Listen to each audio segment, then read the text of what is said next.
Hi hello నమస్తే అండి, ఎలా ఉన్నారు? నేను మీ ఆశ. రాజమండ్రి రుచులకు స్వాగతం. ఈరోజు ఫిష్ చూడండి, ఇది గోదావరి చేప, వంజి అంటారండి దీన్ని. మనం దీన్ని తయారు చేసుకుందాం. చూడండి, గోదావరిలో దొరికితే చాలా టేస్టీగా ఉంటుంది. ఒక్కటే ముళ్ళు ఉంటుంది. ఇంట్లో ట్రై చేయండి, చాలా బాగుంటుంది. ఒకటే ముళ్ళు, పిల్లలకు కూడా మీరు ఒలిసి పెట్టచ్చు. దీన్ని పులుసు పెట్టుకుందాం. ఎలా తయారు చేయాలో చూద్దాం రండి. దీనికి కావాల్సిన పదార్థాలు ఏంటంటే, చేప ముక్కలు క్లీన్ చేసుకుని, చేప ముక్కలు చూసారా సమానంగా కోసుకోవాలి నీట్గా. సాల్ట్ 1 స్పూను, పసుపు 1/2 స్పూను. కోసి పెట్టుకున్న ముక్కల్లో 1 కేజీ చేప అండి. 2 స్పూన్లు కారం వేసుకుందాం. కారంగానే ఉండాలి, ఘాటుగా ఉండాలి. సరే, 2 స్పూన్లు కారం. ముక్కలు బాగా కలిపి పెట్టుకుందాం. ఫస్ట్ ముక్కలు ఎప్పుడు క్లీన్ చేసుకుని శుభ్రంగా కడిగి, ఉప్పు పసుపు వేసి కడిగి, ఉప్పు కారం పసుపు వేసి కలిపి పక్కన పెట్టుకొని, కనీసం 1 పావు గంట అయినా మీరు అలా కలిపి నానబెట్టుకోవాలి ముక్కల్ని. అప్పుడు చాలా ఉప్పు కారం ముక్కకు పట్టుకుంటుంది, టేస్టీగా ఉంటుంది కూర. ఆయిల్ వేసుకుందాం. ముక్కలు కలిపి పక్కన పెట్టుకున్నాం కదా, బాణలి పొయ్యి మీద పెట్టుకుని, ఆయిల్ కొంచెం ఎక్కువే పడుతుంది అని ఫిష్కి. 3 స్పూన్లు వేసుకున్నాం. హీట్ ఎక్కాక వేడవనివ్వండి. ఆయిల్ వేడయ్యాక అల్లం వెల్లుల్లి పేస్ట్ 1 స్పూను, 1 స్పూన్ వేయండి అల్లం వెల్లుల్లి పేస్ట్. దాన్ని కొంచెం పచ్చి వాసన పోయే వరకు వేయించండి.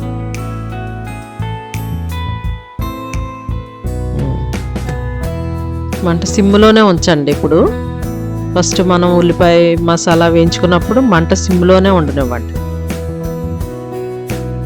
మాడిపోతుంది లేకపోతే మసాలా. కరివేపాకు 2 రెమ్మలు వేగిందండి. కొంచెం జీరా పౌడర్, మసాలా ఏమి లేదండి, జీరా పౌడర్. అల్లం వెల్లుల్లి వేసాం కదా, జీరా పౌడర్ కొంచెం 1 1/2 స్పూన్. ఎక్కువ మసాలా వేయకూడదండి, చేపల ఫ్లేవర్ పోతుంది. మసాలాలు ఏమి వేయకూడదు ఇందులో. వెల్లుల్లిపాయ జీలకర్ర లేదా ఉట్టి జీలకర్ర పౌడర్. పచ్చిమిర్చి 6 పచ్చిమిరపకాయలు తీసుకున్నానండి, చీల్చి వేగిపోయినాయి. అవి వేగినాయి కదా, ఉల్లిపాయ వేసుకుందాం. 1 కప్పు. 1 పెద్ద ఉల్లిపాయలు 2 తీసుకున్నాను. 2 ఉల్లిపాయలు కట్ చేసి పెట్టుకుని కప్పు. ఎక్కువ వేగక్కర్లేదండి ఉల్లిపాయలు, ఉడికితే చాలు. కొంచెం సాల్ట్ వేద్దాం, చిటికెడు సాల్ట్ వేసుకుంటే మగ్గిపోతాయి, త్వరగా మగ్గిపోతాయి ఉల్లిపాయలు. ఆల్రెడీ అల్లం వెల్లుల్లిపాయ అన్నీ వేయించాం కాబట్టి పచ్చివాసన రాదు మీకు.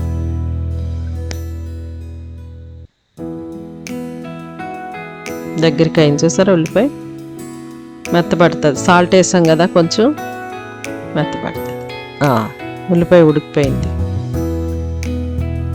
సరిపోతుందండి. ఎక్కువ వేగక్కర్లేదు ఉల్లిపాయ, అంత మాత్రం సరిపోతుంది.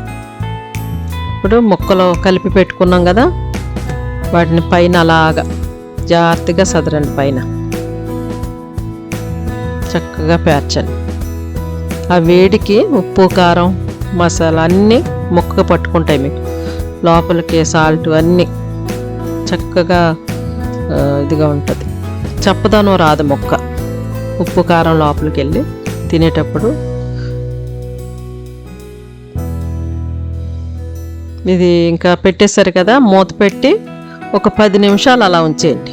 మూత తీయొద్దు, దాంట్లో వాటర్ వస్తుంది, మాడదండి. సిమ్లో ఉంచండి, స్టవ్ మాడదు. కొంచెం మందపు గిన్నె తీసుకోండి, చూసారా అందులో వాటర్ వచ్చింది. గరిటె పెట్టకండి, ఆ వాటర్ మగ్గే వరకు 10 నిమిషాలు అలా ఉంచారంటే మాడదు, గిన్నె మాడదు. చక్కగా కింద ఉల్లిపాయ కూడా బాగా ఉడికిపోయి ముక్కకి ఉప్పు కారం పట్టుకుని దగ్గరికి అయిపోతుంది. కొంచెం చింతపండు అండి, చిన్నది, చూసారు కదా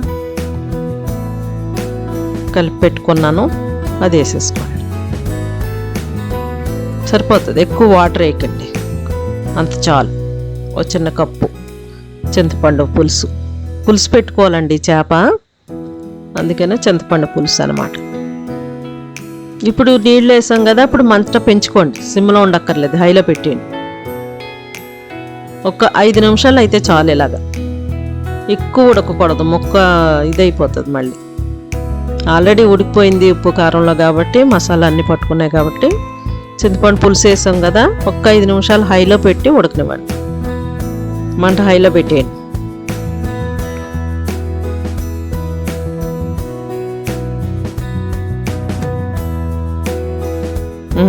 అయిపోయిందండి దగ్గరికి. కొంచెం పులుసులాగే ఉండాలండి చేపల కూర. ఎప్పుడు రైస్లో తింటాం కదా, బాగా దగ్గరికి అయిపోయినా బాగుండదు. కొంచెం పులుసులాగా ఉంటే చల్లారి మీకు తోడుకుపోతుంది. చింతపండు పులుసు వేసాం కదా, దగ్గరికి అయిపోతుంది చల్లారి. మనం వండినప్పుడు కొంచెం లూజ్గానే ఉండనివ్వండి. దగ్గరికి అయిపోయింది. కొత్తిమీర, ఫైనల్గా కొత్తిమీర వేసుకుని ఒక్క 2 నిమిషాలు సరిపోద్ది. కొత్తిమీర వేసాక ఒక్క 2 నిమిషాలు మూత పెట్టేసి స్టవ్ ఆఫ్ చేసేయండి. ఒక గంట 2 గంటల తర్వాత తినాలి మీరు. వెంటనే చేపల కూర ఎప్పుడు తినకూడదు. చాలా టేస్టీగా ఉంటుంది ఈ చేప. వంజులని మా గోదావరిలో దొరుకుతాయి, ట్రై చేయండి. ఇంట్లో వండి చూడండి, చాలా టేస్టీగా ఉంటుంది. ఒక్కటే ముళ్ళు ఉంటుంది, తినడానికి కూడా ఈజీగా ఉంటుంది. ట్రై చేసి మీ కామెంట్స్లో పెట్టండి. అయిపోయింది, స్టవ్ ఆపేసుకుందాం. దగ్గరికి అయిపోయిందండి, సరిపోద్ది. గరిటె పెట్టొద్దు మీరు, ఊరికి అలా తిప్పితే చాలు. చేపల కూర ఎప్పుడు 5 నిమిషాల్లో ఉడికిపోద్దండి, త్వరగా ఉడికిపోద్ది, ఎక్కువసేపు ఉడకక్కర్లేదు. అయిపోయిందండి.